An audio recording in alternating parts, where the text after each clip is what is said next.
There's a country in the Middle East that by every logical measure shouldn't exist. No oil, no rivers, no natural resources worth mentioning. A population smaller than New York City. Surrounded by enemies, not as a figure of speech, but literally on every side since the first day it appeared on a map.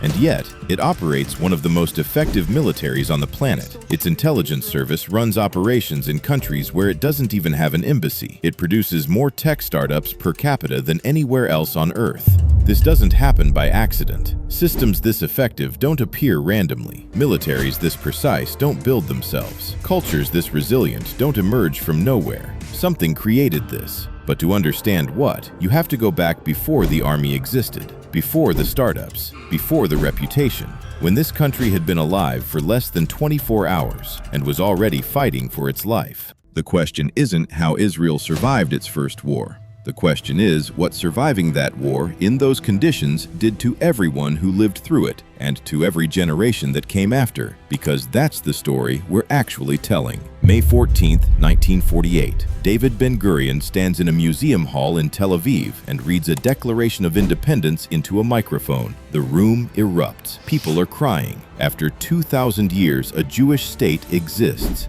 11 minutes later, the United States recognizes it. It feels like a victory. It isn't. The next morning, 5 armies cross the border simultaneously. Egypt from the south, Jordan from the east, Syria, Iraq, Lebanon from the north.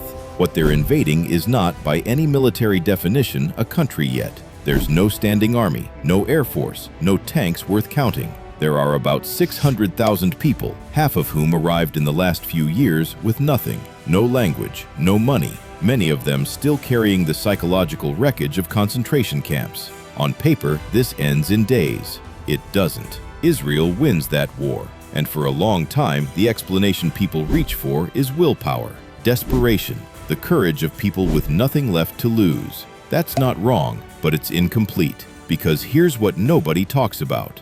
The people who fought that war didn't share a language. They didn't share a culture. They came from dozens of different countries and couldn't always understand each other. They won anyway. And the question that takes years to answer is, what exactly did they build in the process of surviving? Because whatever it was, it didn't stop when the war ended. It was just getting started. Israel won the war. Then came a problem nobody had planned for. The country started filling up. Not slowly, not gradually. In the first 3 years after independence, the population doubled. Jews arriving from Poland, from Morocco, from Yemen, from Iraq, from Ethiopia. People who had never lived near each other, never shared a meal, a language, or an idea of what daily life was supposed to look like. Some of them had been doctors in Europe. Others had never seen a modern city. They arrived in the same boats, were handed the same papers, and were expected to become one country. Most nations would have cracked under that pressure. Israel did something different, not by design, not because some visionary leader saw what was coming, but because there was one institution that every single person had to pass through, the army. And inside the army, something strange started happening. A kid from Warsaw and a kid from Casablanca were put in the same unit, slept in the same tent, followed orders in the same language, Hebrew, which neither of them had spoken 6 months earlier.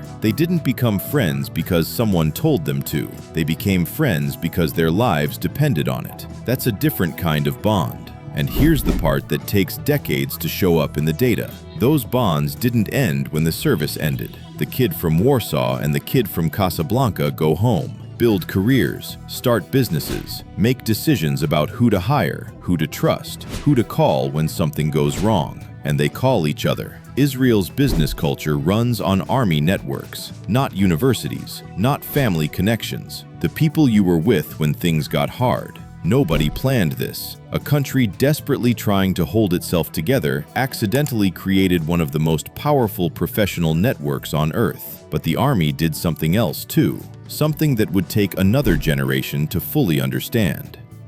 In most armies, a 22-year-old follows orders. In the IDF, a 22-year-old gives them, not symbolically, for real. A lieutenant in the Israeli army makes calls in the field that in any other military would require 3 levels of approval and a phone call to someone with stars on their shoulders. This didn't come from philosophy. It came from geography. When your entire country is the size of New Jersey and a war can reach your border in minutes, hierarchy becomes a liability. By the time the approval comes through, the moment is gone. So they pushed decisions down, as far down as they could go. And then they built something that took this idea further than anyone expected. Gil Shwed was 18 when he was drafted into Unit 8200, Military Intelligence and Cyber. His job wasn't to follow a manual. His job was to find vulnerabilities in systems that his commanders didn't fully understand either. Real problems, real consequences, no safety net. At 25, he founded Checkpoint. Today, it's a $20 billion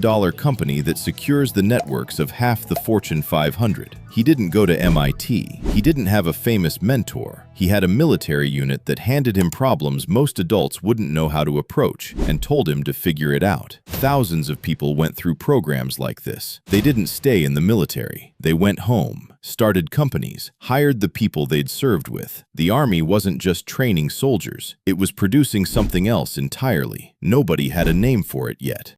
October 6, 1973, Yom Kippur, the holiest day of the Jewish year. The country is fasting. Streets are empty. Radio is silent. At 2 p.m., Egypt and Syria attack simultaneously. Israeli intelligence had seen the signs, troop movements, equipment repositioning. The signals were there, but the analysts who saw them reported to commanders who had lived through 1967, a war Israel won in 6 days. A war so decisive it created something dangerous: certainty.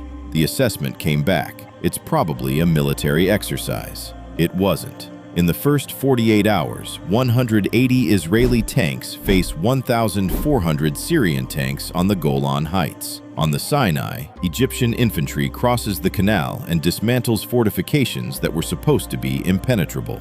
Prime Minister Golda Meir would later say she considered options she hoped she'd never have to consider. Israel survived, pushed back, won, technically, but something had broken. Not the military, not the borders, the belief that the system worked. For the first time, Israel had to look at itself and ask a question it had been avoiding. What if we're wrong? What followed wasn't a celebration of survival. It was something more uncomfortable, a formal commission, the Agranat Commission. Every decision examined, every assumption questioned. Every officer who said, probably an exercise, asked to explain their reasoning out loud, not to punish, to understand. That commission changed something in the culture that's hard to measure but impossible to miss once you see it. In most countries, institutions protect themselves after failure. They manage the story. They find someone to blame and move on.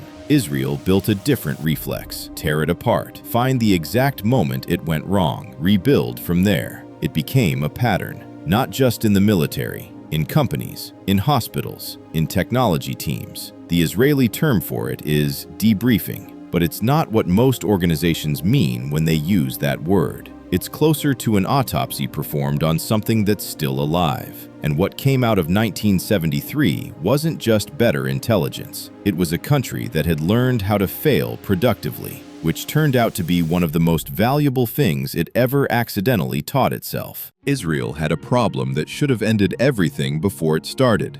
No rivers, one lake, 70% desert. In the 1950s, feeding a country from that land wasn't a challenge. It was a math problem with no solution. Then an engineer noticed something he couldn't explain. One tree in a field was growing bigger than every tree around it. Same soil, same sun, no obvious reason. He dug around the base, leaking pipe, water seeping out slowly directly into the roots, not flooding the surface, not evaporating, just quietly feeding the one thing it touched. Simcha Blas spent the next 20 years turning that accident into a system.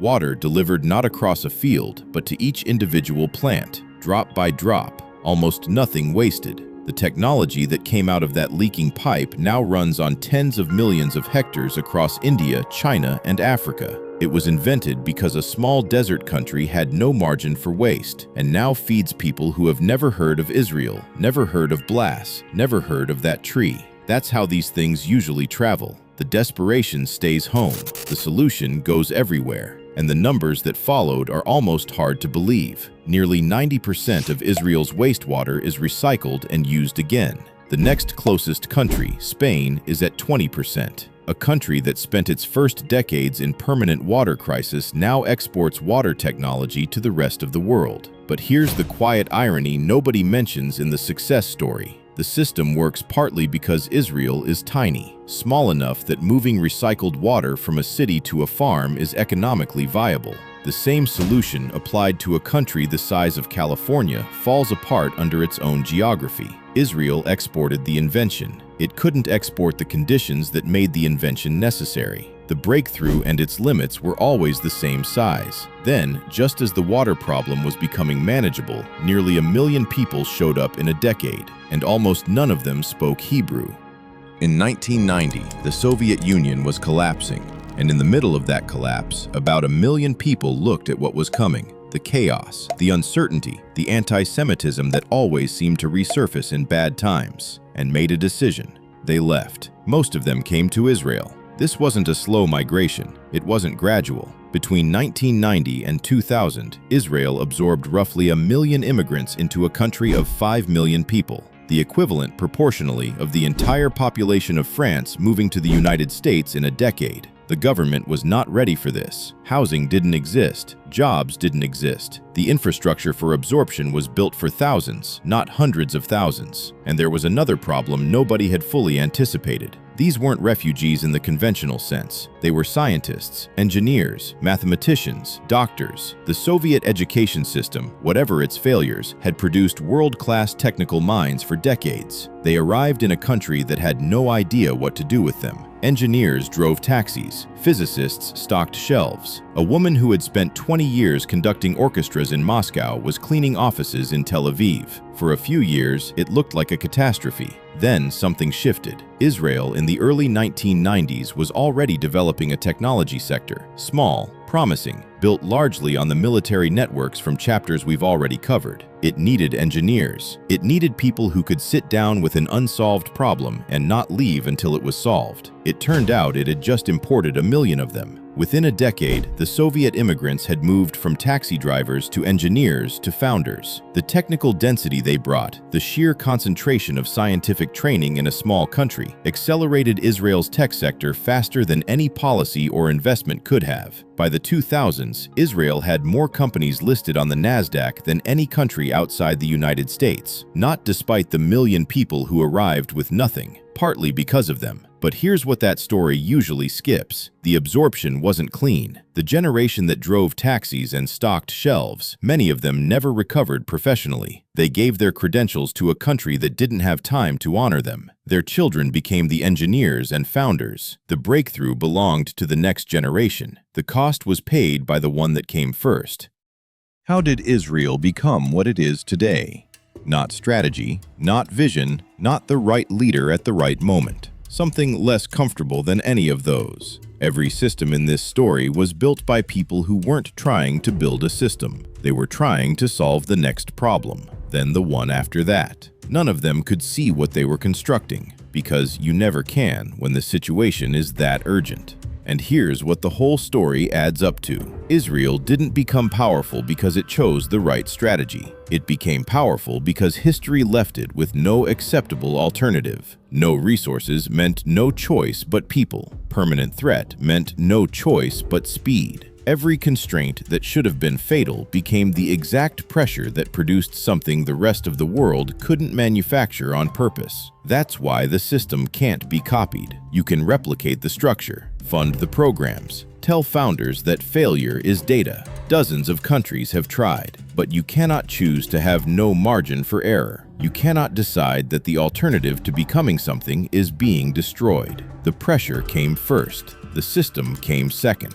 That order cannot be reversed, and that's the part that gets lost when people study Israel looking for a model to follow. They're looking at what was built. They're not seeing what it cost to get there, or what it required before a single thing got built. The output is visible. The conditions that made it necessary are gone.